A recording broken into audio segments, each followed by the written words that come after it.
Despite the outrage and the controversy from the mainstream media and the Democrats when it comes to President Trump's tariffs, the stock market just gave one of its best performances in recent memory. According to Yahoo Finance, stock market today, Dow, S&P 500 post best week since 2023 to cap wild week of tariff-fueled chaos. It's not just them, Market Watch confirms. Stock market on April 11, 2025, Dow and S&P 500 end sharply higher to book biggest weekly gains since 2023. NASDAQ rallies in volatile trading session as investors weigh inflation data amid tariff uncertainty, and just for good measure, Bloomberg even reports S&P 500 notches its best week since November 2023 markets wrap. If we take a look at the individual indexes, the S&P 500 is up 8.27% over the last 5 days, and the Dow is up 6.16%.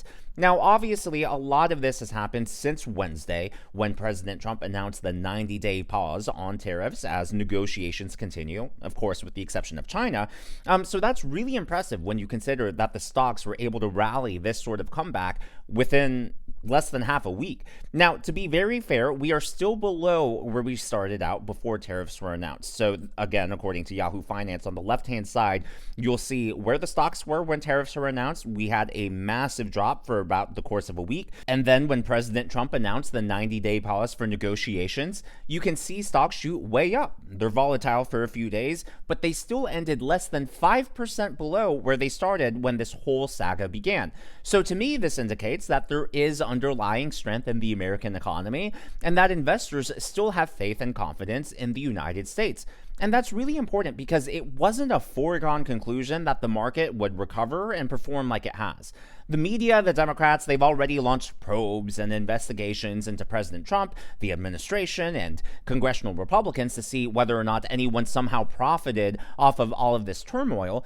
But again, it wasn't a guarantee that the market would recover because markets like predictability. And guess what? President Trump whipsawing back and forth between tariffs, pause, all of that is chaos. That is not predictability. Investors could have waited for the next 90 days to see what the outcome of negotiations would be. Or some businesses may have come up with contingency plans for the next 4 years if they didn't like the uncertainty. But instead, what we saw was money flooding back into the market, which again, I think suggests faith and confidence, not just in America itself, but in President Trump's agenda and what he is attempting to do here.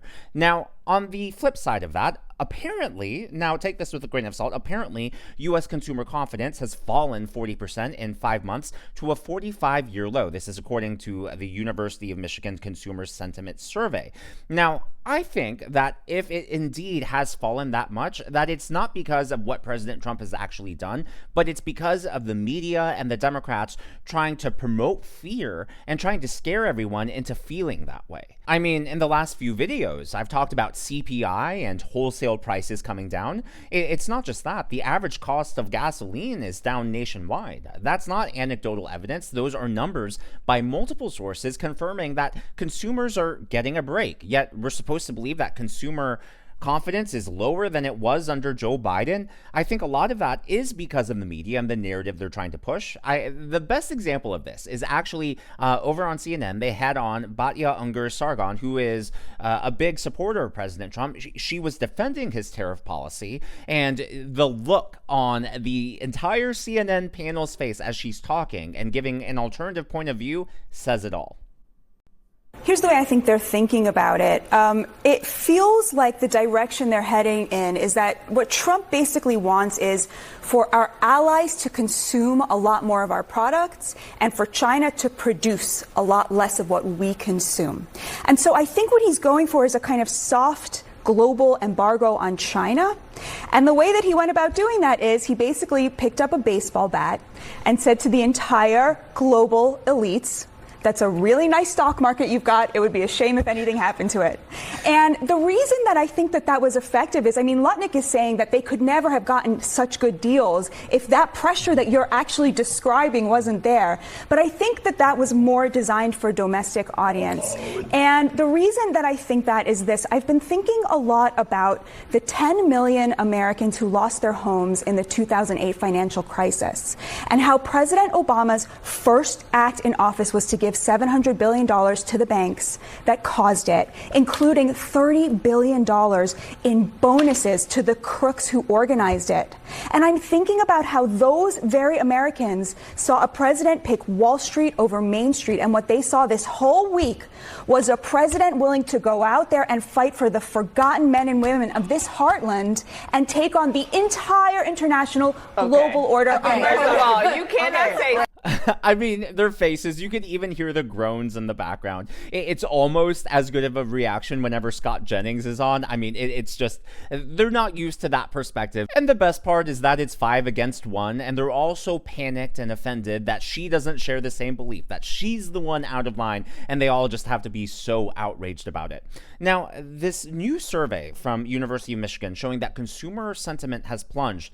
Supposedly, it has plunged among all demographics, independents, Republicans, Democrats, which really got my attention because I just have a hard time believing that Trump voters and Republicans now share the same view as Democrats on the economy. And what's really interesting is that this survey was also taken before the tariffs were announced and went into effect. Is this, again, the kind of survey that can be broken down and incredibly divergent when you look at Republicans and Democrats? Actually not divergent at all this month or for the past 2 months. We have Americans from across the political spectrum telling us that the outlook for the economy has deteriorated over the last 2 months. The inflation expectations increasing for the short run, that was across political affiliation. For the long run, that was largely driven, most visible among independents. So we're really seeing across the board widespread concerns that the outlook for the economy is getting worse. Over the last 2 months, so in her own words, well before the tariffs, well before they were even announced. Yes, Trump talked about tariffs during the campaign and he teased them, but we didn't have a timeline of when he would announce them, implement them, what they would look like. And so, you know, not only did CPI and wholesale prices drop last month, they dropped the month before that. Employment was improving, and not just improving, but really skyrocketing within the private sector. So we had so many good positive economic indicators, and we're supposed to believe that consumer confidence has dropped by that much all across the board. So that leads to today's question of the day. And hey, it's okay if you disagree, but I'm just wondering if you are a Trump voter, which is, I know, a lot of my audience, but if you supported Trump, where are you, positive or negative on the economy? Just positive or negative? And then if it changed after the tariffs, let me know as well. You can explain that. But I'm just curious, because if what they're saying is true, then even though I do have a lot of Republicans in my audience, I should see a lot of people saying it's negative if that University of Michigan study is true. However, we all know that the polling industry, not just this last election cycle, but maybe even within the last 12 years or even longer, has been questionable and iffy. So maybe this is just a funny poll that the media is using to try to bring down the Trump administration. I don't know, but let me know your thoughts, your experiences down in the comments below. Now, for all the talk about manufacturing and trade and where products are being made, Kevin O'Leary testified in front of Congress, and his main argument is that this whole tariff war should really be not just about China, but about intellectual property and how China has been abusing the system when it comes to IP. The whole idea of today's conversation was just to get to a reciprocal playing field, an even playing field. So, Mr. O'Leary, what if there was a company called WeatherTech? You know, and they produce really nice mats for their car. I have them in my F-150. And they woke up one day and they looked on Alibaba and they saw that their products were being sold on Alibaba. And they looked at their shipping, and they never had done any business with Alibaba. And they looked just like the mats that they produced in Illinois, and they even had their name on it, right? What could they do to stop this theft of their product? And they got nothing for it. What would be their recourse right now? There is nothing they can do. You have just told the story of 1 million small businesses in America over the last 20 years. They innovate, they create, they're entrepreneurs, they prove their product in the American consumer market at around 5 million in sales. they're knocked off. By whom? China.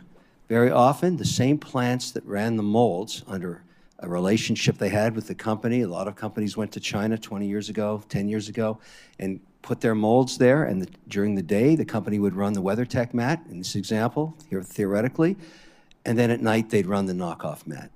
And they would bring it into the market, let me guess, 30% off retail of WeatherTech. And I've seen this happen countless times. And in some cases where the company's very small, they go out of business, and nobody hears that tree falling in the forest. It happens thousands of times. There's such an immense opportunity here to just enforce existing laws, but really, at the end of the day, the reason that behemoth company couldn't do anything about it, they have no access to the Chinese courts.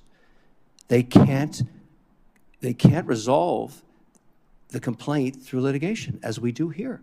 So my recommendation is, look, if you're a Chinese company and you want to use our courts to litigate your complaint, sorry, not until you open yours. We'd love to work with you, but unless it's a reciprocal play, the whole idea of today's conversation was just to get to a reciprocal playing field, a even playing field. American companies have always been very competitive anywhere on earth when given a chance on a transparent and competitive playing field. That's not the case in China.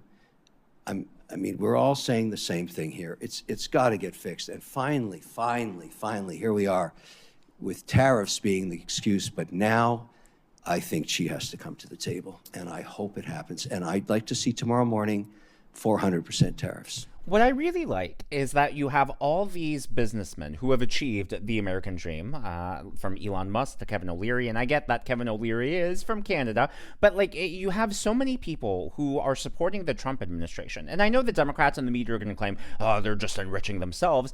But these are, look, I don't claim to be an economic expert, but when I see people who have achieved success in business and they're all saying the same thing, it really makes you wonder, like, yeah, they've achieved success. They know what they're doing when it comes to business specifically, and they're all singing the same tune when it comes to we need to get China to the table, whether it's through tariffs, we need to make sure they stop ripping off our IP. Trump being a billionaire, I mean, does that not just on its face value suggest that he knows what he's doing when it comes to business? And look, I that's not to say you should trust people with money. Take a look at George Soros. But again, the difference there is George Soros funneling money behind the scenes to prop up candidates who have values that are antithetical to American values versus people who are willing to go out there, put their money and put their face and put their reputation on the line, like Kevin O'Leary and Elon Musk, for the sake of the country. I think there's a huge difference between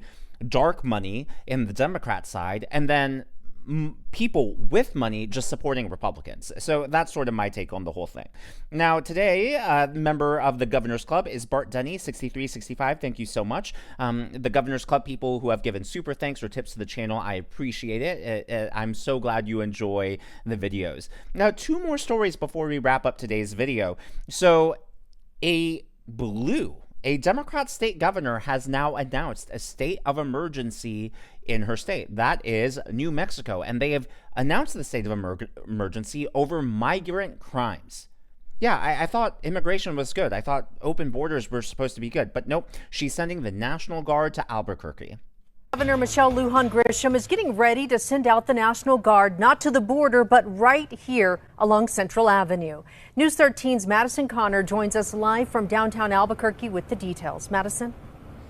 This came down as an emergency request from the Albuquerque Police Department to combat crime and the fentanyl epidemic with the help of more officers along the Central Avenue corridor. Now, apparently, about 25% of the population of New Mexico lives in Albuquerque. So that is, you know, a hugely concentrated, densely populated portion of the state, and crime is just way up there. It's so bad that residents actually called one district, quote unquote, the war district, and now business owners are warning that even with this, it may be too late. And just to put things into perspective, New Mexico is 9th in the nation when it comes to the portion of their population that is undocumented or illegal immigrants. So they're within the top 10, and now they're facing this state of emergency. I thought open borders were good, and so much for Joe Biden's policy. And now you finally have a Democrat governor. Sure, she's not admitting that we're better off with closed borders. She's not admitting that maybe people who cross the border illegally commit more crimes,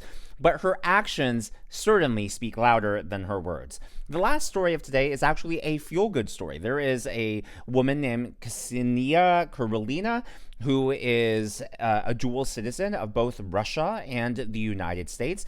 She was jailed by Russia in February 2024, so over a year ago, and then last summer they tried her in court, found her guilty. Her crime? Well, when she was here in the United States, she donated $51 to a nonprofit in New York, and it was supposed to support Ukraine. Now, there is no evidence whatsoever that that nonprofit got weapons. In fact, the nonprofit was supposed to be to help victims on the ground in the war-torn country, right? But Russia accused her of basically helping Ukraine get weapons. You know, her $51 helped put, forget the billions that America has given Ukraine, this one woman. But anyways, she was forgotten by the Biden administration. And even though Trump has barely been in office for a few months, he's already gotten her out, and she said that she is more proud than ever to be an American citizen. What's your message for the president? Mr. Trump, I'm so grateful for you to bring me home and for American government. And I never felt more blessed to be American, and I'm so happy to get home. Thank you. Welcome home. Thank you so much. Whether it's Russian prisoners wrongfully imprisoned or people taken hostage by Hamas, President Trump has certainly done more in his short second term so far compared to what Joe Biden did over the last 4 years.